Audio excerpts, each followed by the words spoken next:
चलिए बेटा क्लास शुरू करेंगे हम लोग अपना। और हम लोग जैसे कि पढ़ रहे हैं डेफिनिट इंटीग्रेशन। और अभी तक हम लोगों ने डेफिनिट इंटीग्रेशन में क्या पढ़ा है, हमने सिर्फ ये पढ़ा है कि इसमें इनडेफिनिट से क्या डिफरेंसेस आते हैं, कैसे हम इसको प्रोसीड करते हैं। ठीक है, ये कुछ बेसिक चीजें हमने इसके बारे में तो पढ़ी है। अब हम लोग डेफिनिट इंटीग्रेशन के मेन पार्ट पे आ रहे हैं। मतलब मेन पार्ट का मतलब यू कैन से कि प्रॉपर्टीज ऑफ डेफिनिट इंटीग्रेशन। सवाल जब एग्जाम में बनता है डेफिनिट से तो प्रॉपर्टीज से ही मोस्टली बनता है। ठीक, तो हम लोग यहाँ पे प्रॉपर्टीज की बात करना स्टार्ट कर रहे हैं। तो हेडिंग आपका यहां रहेगा प्रॉपर्टीज ऑफ डेफिनिट इंटीग्रेशन। ठीक है, डेफिनिट इंटीग्रेशन की प्रॉपर्टीज के बारे में बात करेंगे आपसे हम लोग वन बाय वन। ठीक है, आइए बहुत ध्यान से पढ़ना है, इस चैप्टर का सबसे मेन पार्ट है और आपके एग्जाम के पॉइंट ऑफ व्यू से, इनफैक्ट बोर्ड के एग्जाम के पॉइंट ऑफ व्यू से भी बहुत ही इंपॉर्टेंट चीज। ठीक है, आ जाइए प्रॉपर्टी वन। सबसे पहली प्रॉपर्टी क्या होती है बेटा, ध्यान दीजिएगा थोड़ा सा। मैंने बोला A to B F X of D X. ठीक है, इसको आप लोग A to B F T of D T भी कह सकते हो या F U of D U भी कह सकते हो। क्यों कह सकते हैं भाई, मैंने इसमें क्या किया बेसिकली, अगर आप थोड़ा सा ध्यान दोगे तो मैंने सिर्फ इसमें वेरिएबल को थ्रू आउट चेंज कर दिया। भाई आप देखिए यहां पर वेरिएबल हमें दिखाई दे रहा है एक्स और यहां पर वेरिएबल क्या आ गया, हमारे पास टी आ गया। अब सोचने वाली बात यह है, जब वेरिएबल एक्स है तो लिमिट हमारी एक्स मानी जाएगी। ये एक्स इक्वल टू ए होगी lower limit, X equal to B हो गई इसकी अपर लिमिट। अभी जब वेरिएबल टी हो गया बेटा तो लिमिट्स हमारी फिर टी मानी जाएंगी। T equal to A lower limit, T equal to B हमारी क्या होगी, अपर लिमिट होगी। अब एक बात सोचिए, वेरिएबल के नाम से हमें क्या फर्क पड़ेगा। भाई लास्ट में मुझे पहले अपर लिमिट लगानी है, माइनस करके फिर लोअर लिमिट लगानी है। तो यहां पर चाहे एक्स नाम दूं, चाहे टी नाम दूं, चाहे पी नाम दूं, चाहे क्यू नाम दूं, चाहे यू नाम दूं, उससे मुझे क्या फर्क पड़ने वाला है। अगर हम किसी भी इंटीग्रल में वेरिएबल को थ्रू आउट चेंज कर रहे हैं, किसमें, डेफिनिट में, तो इस बात का उसकी वैल्यू पर कोई फर्क नहीं पड़ेगा भाई, क्योंकि अपने को तो वैल्यू का भी प्लेस करनी है, लिमिट लगानी है। लिमिट हमारे पास सेम ही चल रही है, तो अपर लिमिट में लगाओगे इंटीग्रल में, माइनस करें लोअर लिमिट लगाओगे, तो वेरिएबल का नाम कुछ भी हो हमें उससे क्या फर्क पड़ेगा। तो पहली प्रॉपर्टी हमारे पास यही हो गई कि हम किसी भी डेफिनिट इंटीग्रल में वेरिएबल को थ्रू आउट चेंज कर सकते हैं। इस बात का उसकी वैल्यू पर कोई फर्क नहीं पड़ता।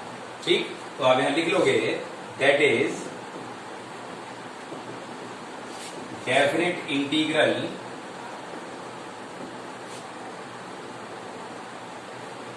ऐसे लिखिए, that is variable can be changed in definite integral and value remains same. मैंने आपसे कहा कि डेफिनिट इंटीग्रल में हम लोग वेरिएबल को चेंज कर सकते हैं और वैल्यू हमारी सेम ही रहती है। क्यों, हमको तो लिमिट ही लगानी है एट द लास्ट। तो वेरिएबल का नाम कुछ भी, हमें इस बात से फर्क यहां पर नहीं पड़ेगा। बहुत बेसिक सी प्रॉपर्टी। प्रॉपर्टी नंबर बेटा आएगा 2 पर। क्या है प्रॉपर्टी 2, ध्यान दीजिएगा थोड़ा सा।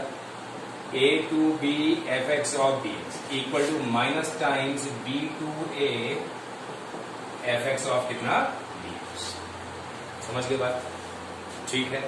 क्या किया मैंने इसमें, मैंने इसमें बेटा एक माइनस का साइन लगा दिया है और अपर और लोअर लिमिट्स को आपस में इंटरचेंज कर दिया।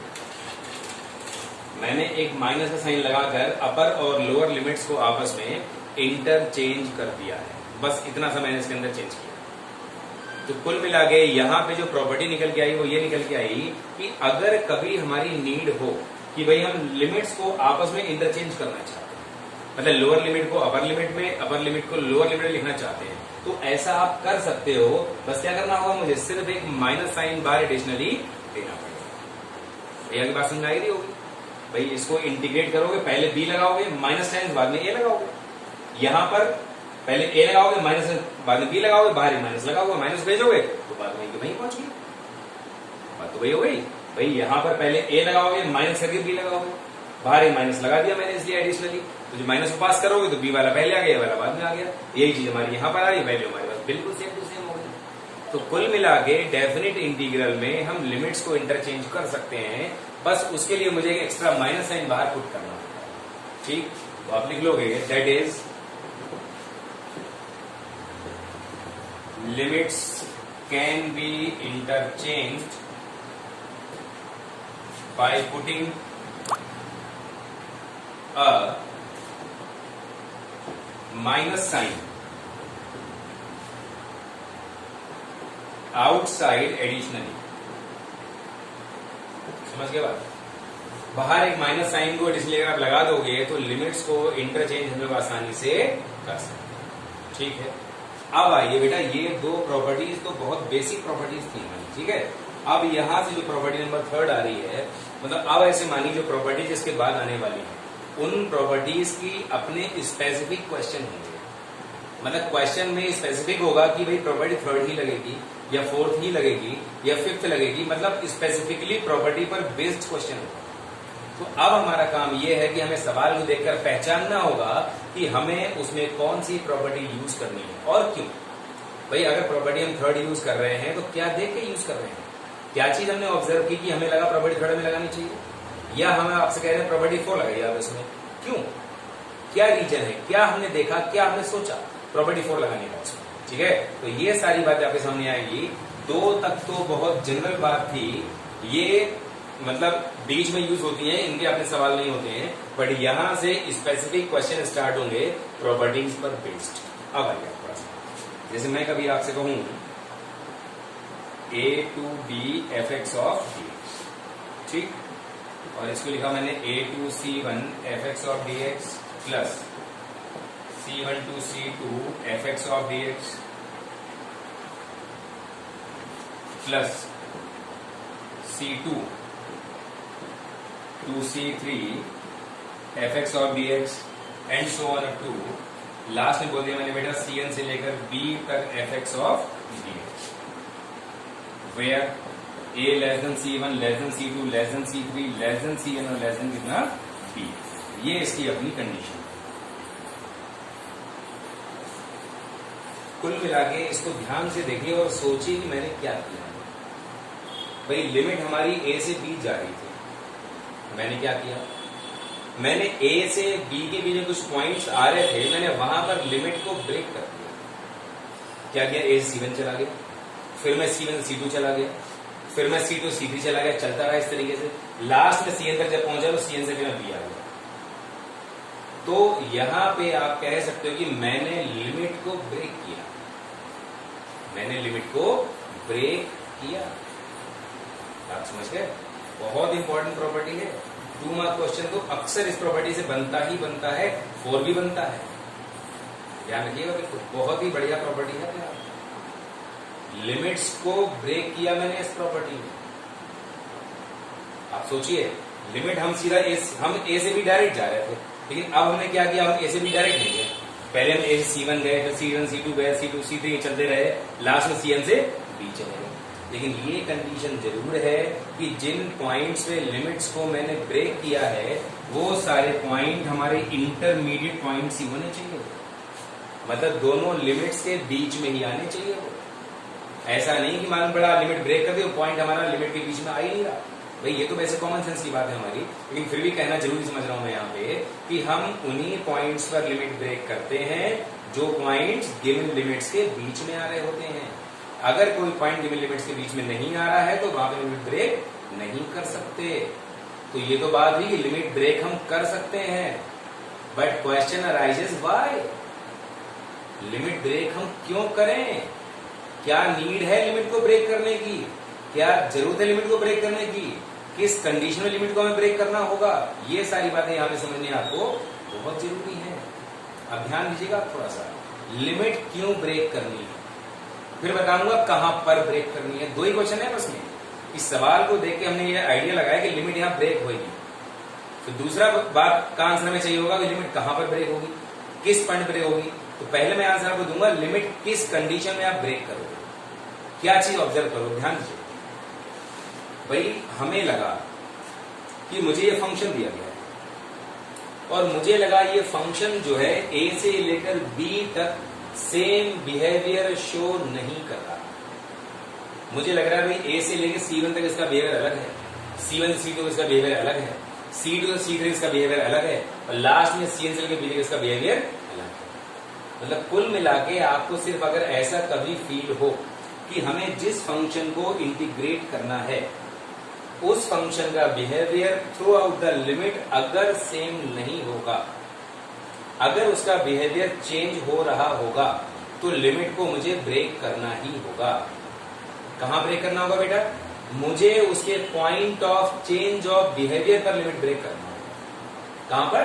Point of change of behaviour. मतलब जिस पॉइंट पर फंक्शन अपना बिहेवियर चेंज करेगा, मुझे उसी पॉइंट पर लिमिट को ब्रेक करना होगा। क्योंकि मैं किसी भी डेफिनेट इंटीग्रल को इंटीग्रेट तभी कर पाऊंगा जब गिवन लिमिट्स के अंदर उस फंक्शन का सेम बिहेवियर शो हो। अगर हमें लग रहा है ए से लेके C1 तक बिहेवियर सेम है, C1 पर चेंज हो रहा है, मैंने C1 पर लिमिट को ब्रेक कर दिया। फिर मुझे लगा अगली बार बिहेवियर चेंज कहां हो रहा है? C2 पर हो रहा है, फिर मैंने C1 से कहां ब्रेक किया? C2 को ब्रेक कर दिया। तो इस तरह से मैं उस पॉइंट पर लिमिट को ब्रेक करूंगा जहां पर फंक्शन अपना नेचर बदल रहा है। फंक्शन का नेचर जहां पर चेंज हो रहा है, वहां पर मुझे अपने फंक्शन की लिमिट को ब्रेक करना होगा। बात समझ गए? तो यहां पर आपके सामने दोनों सवालों के आंसर आ चुके हैं। पहला सवाल, लिमिट क्यों ब्रेक करें? लिमिट इसलिए ब्रेक करें बेटा क्योंकि हमें जब भी ऐसा महसूस हो कि भाई गिवन फंक्शन का बिहेवियर गिवन लिमिट्स के अंदर सेम नहीं है, तो लिमिट ब्रेक करना पड़ेगा। पहला जवाब। दूसरी बार, लिमिट कहां पर ब्रेक करें बेटा? जिस पॉइंट पर फंक्शन का बिहेवियर चेंज होगा, फंक्शन का नेचर बदलेगा, हम उसी point of change of behaviour पर फंक्शन की लिमिट को ब्रेक करें। बात समझ गए? बात बिल्कुल क्लियर हो जानी चाहिए। इसके अंदर कोई भी इवेंट बेटा आपको नहीं होनी चाहिए। ठीक, तो आप लिखोगे यहां पे we can break the limit of definite integral. ठीक है, डेफिनेट इंटीग्रल की लिमिट को हम चेंज कर सकते हैं। कब? when we feel function doesn't have same behavior या नेचर लिख लो आप इसको, in the given limits। बात समझ गए? मैंने कहा we can break the limit of definite integral when we feel function doesn't have same behavior in the given limits। ठीक, and always break limit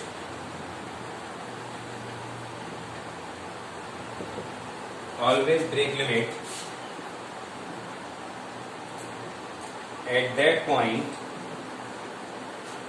where function changes its nature।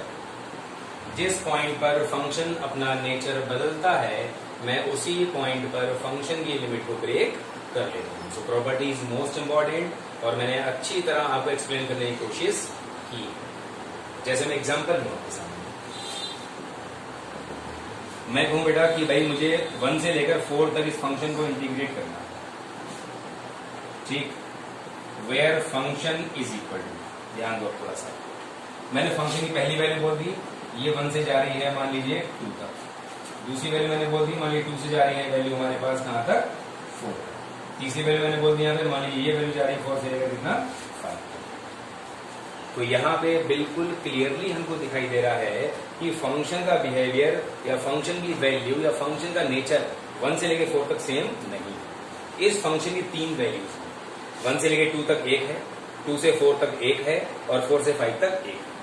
तो मैं limit break करूंगा पहले बेटा 1 से लेकर 2 तक, उस लिमिट के अंदर ये वाला फंक्शन लिखूंगा। फिर ब्रेक करूंगा 2 से लेकर 4 पर, उसके अंदर ये वाला फंक्शन लिखूंगा। फिर ब्रेक करूंगा 4 से लेकर 5 पर, उसके अंदर ये वाला फंक्शन लिखूंगा।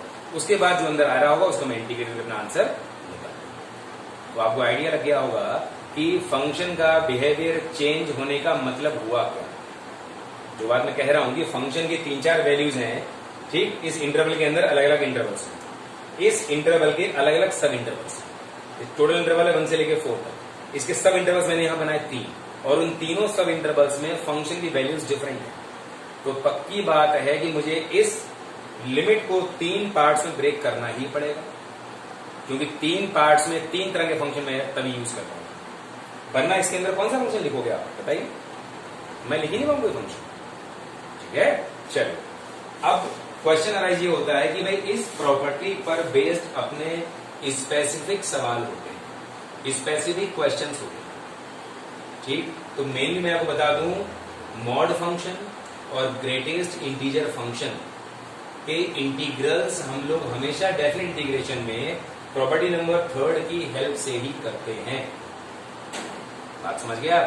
Modulus function and greatest integer function के इंटीग्रल डेफिनेट इंटीग्रेशन में हमेशा हम लोग प्रॉपर्टी नंबर 3 की हेल्प से ही करते हैं।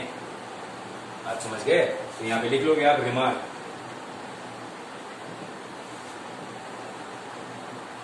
Mainly used in mod and जीआईएफ्स। ठीक, मॉड फंक्शन में और ग्रेटेस्ट इंटीजर फंक्शन में हम इस प्रॉपर्टी का यूज मेनली करेंगे। तो मैं दोनों फंक्शंस के सवाल आपको अलग अलग स्पेसिफिकली कराऊंगा। पहले मैं मॉड वाले कुछ सवाल कराऊंगा, उसके बाद मैं आपको ग्रेटेस्ट इंटीजर पर बेस्ड कुछ क्वेश्चन यहां पर कराऊंगा। ठीक, चलिए तो हम अब यहां पर स्टार्ट करेंगे बेटा, मॉड फंक्शन के इंटीग्रल्स को कैसे करा जाए, लिमिट कहां पर ब्रेक की जाए, लिमिट ब्रेक करने के लिए हमारे पास क्या तरीका है, कैसे हम उसको सोचें, ये सारी बातें। ठीक है, अब ध्यान दो आपको, मैंने यहां पर लिखा प्रॉब्लम्स बेस्ड ऑन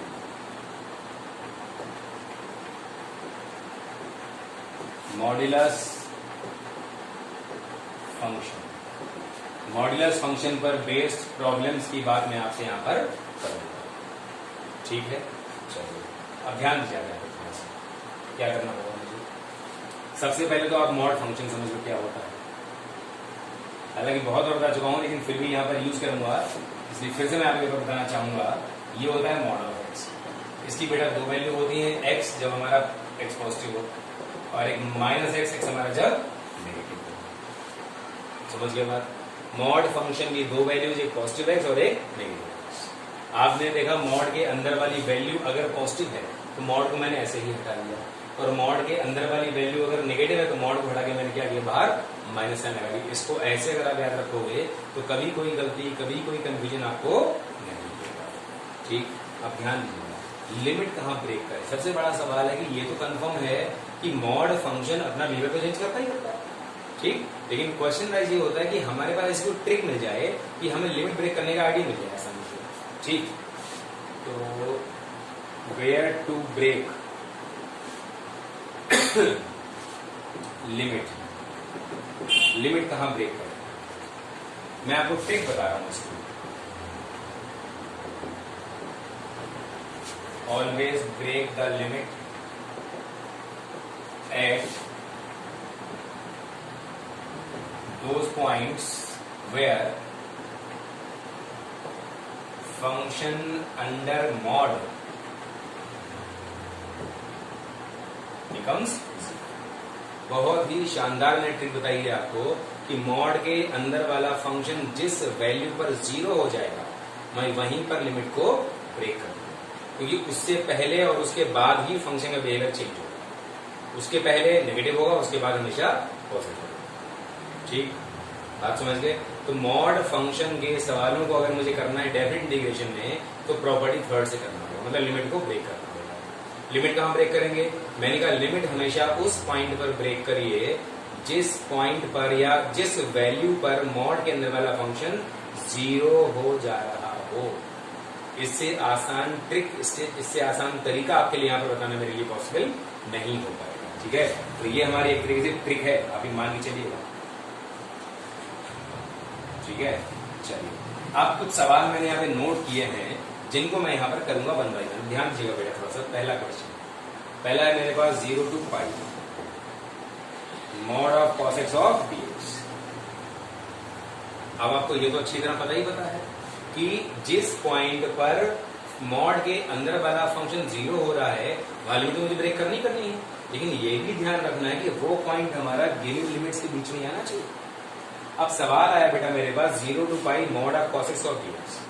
जब तक इस पर मॉड लगा हुआ है मैं इसको इंटीग्रेट नहीं कर सकता। इंटीग्रेट करने के लिए we should remove mod first. सबसे पहले हमको यहां से मॉड हटाना पड़ेगा, उसके बाद ही हम इस फंक्शन को इंटीग्रेट कर पाएंगे। अब मॉड कैसे हटाएं, इसकी अप्रोच मतलब कैसे सोचा करें, तो जैसे मैं आपको बता रहा हूं हमेशा वैसे सोचिएगा, गलती कभी भी नहीं होगी। ध्यान रखिए इस बात को। आपको सोचना है कि 0 से लेकर पाई तक cos x कहां पे 0 होता है। 0 से लेकर पाई तक cos x कहां पे 0 होता है, तो आंसर मिलेगा π/2 पर 0 होता है सिर्फ। ठीक, तो कंफर्म हो गए हम लोग कि we should break the limit at x equal to π/2। ध्यान दीजिएगा थोड़ा सा, हमने क्या किया, 0 से π/2 आ गए, प्लस क्या हुआ बेटा, π/2 से हम लोग कहां पहुंच गए, पाई पहुंच गए। 0 से π/2 और उसके बाद हम लोग π/2 से पाई पहुंच गए। कोई प्रॉब्लम इसमें आपको नहीं होनी चाहिए, ऐसा मेरा मानना है। ठीक, अब इसके बाद की बात कि भाई मॉड को मुझे हटाना है। अब आप ध्यान दो, 0 से π/2 this is first quadrant. First quadrant में cos x कैसा होता है, पॉजिटिव होता है, तो मॉड को हटाइए, पॉजिटिव ले लीजिए, आप बात खत्म हो गई। मतलब जिस इंटरवल की आप बात कर रहे हो उस इंटरवल के अंदर ये वाला फंक्शन अगर पॉजिटिव है तो मॉड को पॉजिटिव से हटा दो। उस इंटरवल के अंदर अंदर वाला फंक्शन अगर नेगेटिव है तो मॉड को नेगेटिव से हटा दो। ठीक, अब सोचिए π/2 से pi, this is second quadrant. Second quadrant में cos x कैसा होता है बेटा, नेगेटिव होता है, तो मॉड क्या करोगे बेटा, माइनस साइन से हटा दोगे, बात खत्म। हमको सिर्फ ये देखना है कि इस इंटरवल के अंदर मॉड के अंदर वाला फंक्शन कैसा बिहेव करेगा। पॉजिटिव बिहेव करेगा, मॉड को ऐसे ही हटा दो। नेगेटिव बिहेव करेगा, मॉड को हटा के बाहर एक माइनस साइन लगा दो। अब मॉड हटा दिया भाई, बेसिकली मैंने लिमिट ब्रेक क्यों की, मॉड को हटाने के लिए। मॉड क्यों हटाना है मुझे, मॉड बेटा इसलिए हटाना है कि मॉड हटाएंगे नहीं तो इंटीग्रेट कर नहीं पाएंगे इसको। ठीक, अब हम इसको इंटीग्रेट कर लो। इसका हो गया बेटा साइन x, लिमिट 0 to π/2 है ही है, और माइनस को लगा दो बाहर, और ये भी हो गया बेटा हमारे पास साइन x, लिमिट हो गया हमारे पास π/2 to π। ध्यान दीजिएगा, sine π/2 1, sine 0 0, sine pi 0, sine π/2 बेटा कितना 1, दिस शुड बी 1+1 कितना आ गया 2 हमारा इसका। बात समझ गए। तो प्रॉपर्टीज का यूज करना आपके लिए बहुत ही बेनिफिशियल काम है, बहुत ही आपके लिए अच्छा काम है प्रॉपर्टीज को यूज करना। ठीक है, चलिए अब आ जाइए बेटा आप क्वेश्चन नंबर इसमें जो है वो 2 क्या है, -1 से 1 e⁻ mod x और dx। ठीक, अब जैसे आपको लग रहा है इसमें लिखा है e⁻ mod x और dx, तो मेरा पर्पस, मेरा जो मतलब है वो सिर्फ मॉड से, लिमिट को ब्रेक करने वाला जो काम करूंगा ना वो सिर्फ मॉड देखे करूंगा। इससे मतलब नहीं मॉड कहाँ लगा हुआ है, सिर्फ मॉड वाला जो पार्ट है मुझे केवल उससे मतलब है लिमिट को ब्रेक करने के लिए। बाकी कुछ फंक्शन है बिना मॉड के भी लिखे हुए हैं ना, हमें उनसे फर्क नहीं पड़ता, वो ऐसे ही चलेंगे हर पार्ट में। केवल मॉड वाला जो पार्ट है वही डिसाइड करेगा लिमिट ब्रेक करना है मुझे, और कहाँ ब्रेक करना है ये बात इनको वहीं से ही मालूम चलेगी। अब जैसे आप देखो मॉड के अंदर x लिखा हुआ है, अभी कंफर्म है कि x 0 पर ही 0 हो पाएगा। x कहां 0 होगा, x = 0 पर 0 होगा। बात समझ गए नहीं समझ गए। ठीक, तो ये डिसाइड हो गया कि हमें क्या करना होगा, लिमिट को 0 पर ब्रेक करना होगा। -1 से मैं 0 चला गया और 0 से मैं कहां चला गया, 1 चला गया। ठीक, ध्यान दीजिएगा, -1 से 0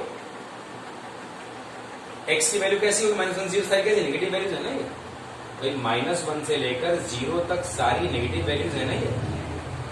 ठीक, मतलब 0 से पीछे मॉड कैसा होगा, माइनस का x। डेफिनेट इंटीग्रल में जो लिमिट्स होती हैं हमेशा ही ये ओपन इंटरवल में होती है, ये ध्यान रखिएगा। इसके अंदर -1 और 0 इंक्लूड नहीं होता है।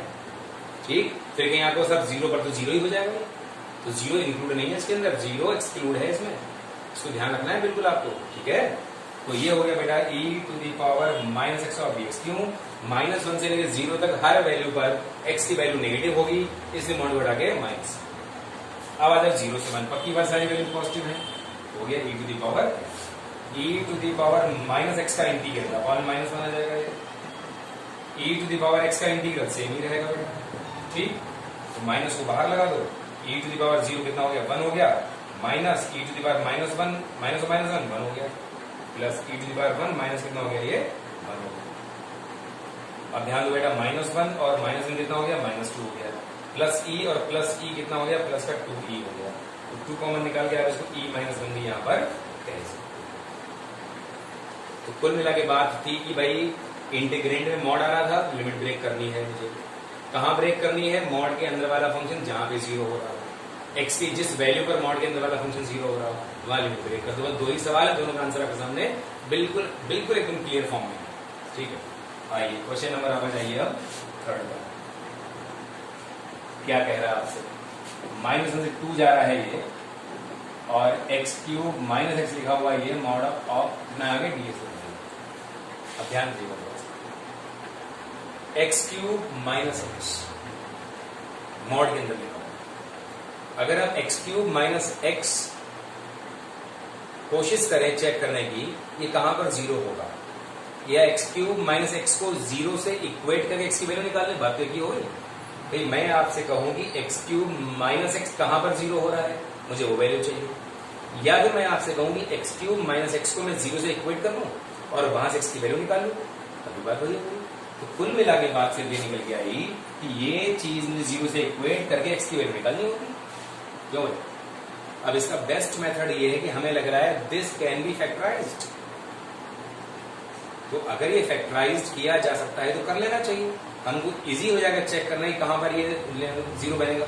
ठीक, अब ध्यान से -1 से 2 क्या किया मैंने बेटा, x कॉमन निकाला, ये आ गया अंदर x² - 1। हमको लग रहा है एक बार ये फैक्टर ये और बनेगा, x - 1 x + 1 ऑफ कितना हो गया, तो आप देख रहे हो बेटा मॉड के अंदर जो फंक्शन ये लिखा हुआ है ना, ये x = 0 पर 1 पर और -1 तीन जगह 0,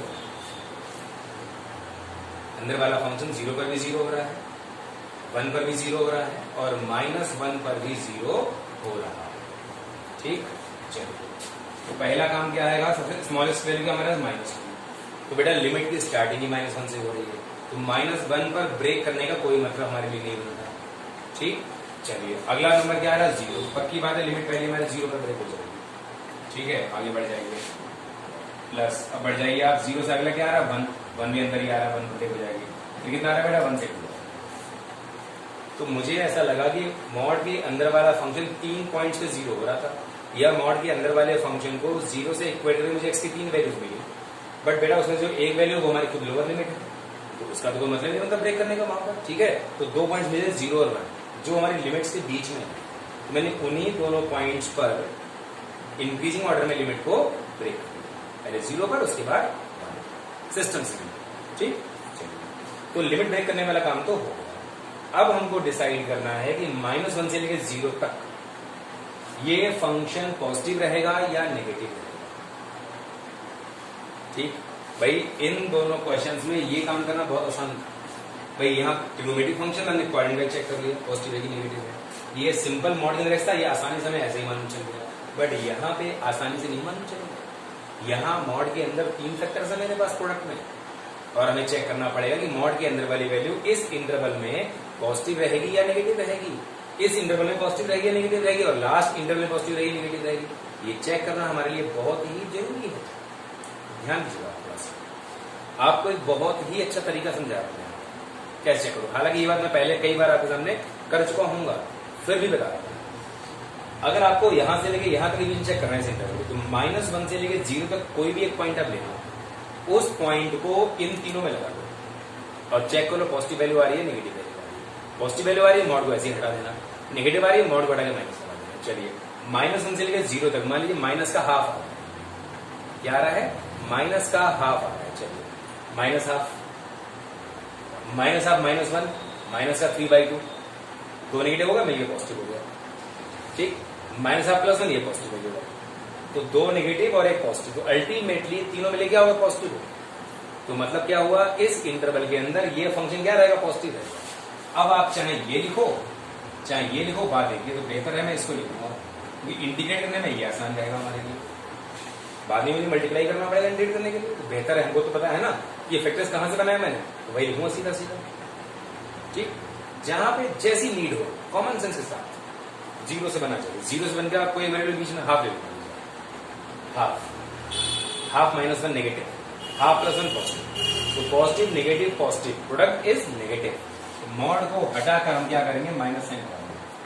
ये चीज मैं आपको पीछे बहुत बार बता चुका हूँ, एक बार नहीं बताएंगे, 1 से लेकर 2 के बीच मान लीजिए 1.5 minus 1 positive, 1.5 plus 1 again positive, तीनों पॉजिटिव, मतलब ultimately this will be positive.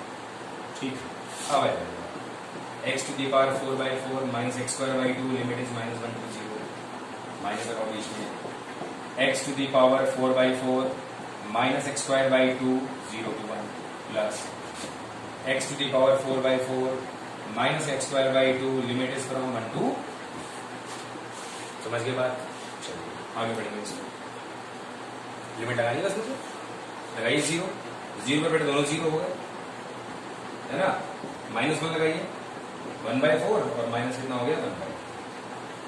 ठीक, आगे बेटा पहले 1 लगाइए, 1/4 माइनस का 1/4, माइनस का 0 लगाइए बेटा, 0 माइनस 0, ठीक है, प्लस 2 लगाइए बेटा, जब 2 to the power 16/4, ये कितना आ जाएगा 4/2, माइनस 1 लगाइए, 1/4 माइनस कितना, अब ध्यान दीजिए 1/4 माइनस 1/2 ये नेगेटिव में है, 1/4 माइनस 1/2 ये भी नेगेटिव में है, 1/4 माइनस 1/2 ये भी नेगेटिव में है, मतलब ये वैल्यू 3 बार आपके पास। ठीक, तो माइनस का हो गया ये 1/4, है ना, ये और ये मैंने ले लिया। अब क्या बचा, ये 0 है, ये 0, 3 ये खत्म हो गया, बस एक ही बचा मेरे पास, क्या बचा प्लस का 4 माइनस 2, कितना बचा प्लस का 2 बचा, सो 2 minus 1/4 it should be 7/4 and this will be your result.